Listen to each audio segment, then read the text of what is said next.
Hello friends, today I will share with you an incredible recipe for a cake without flour, sugar and without an oven. At the same time there are only 3 ingredients.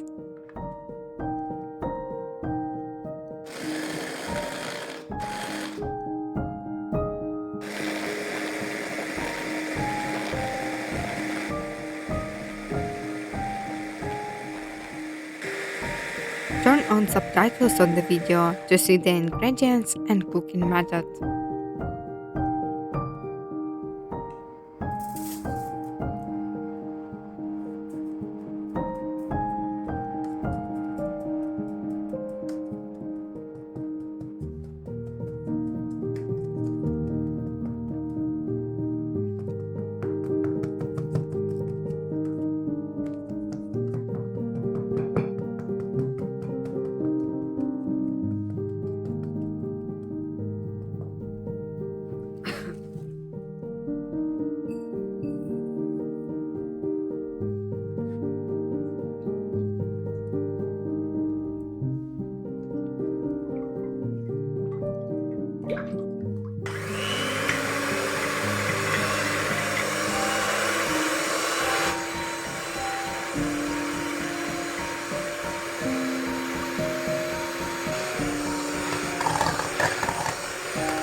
This is my favorite cake for the holidays, when you need to prepare something tasty but at the same time quickly.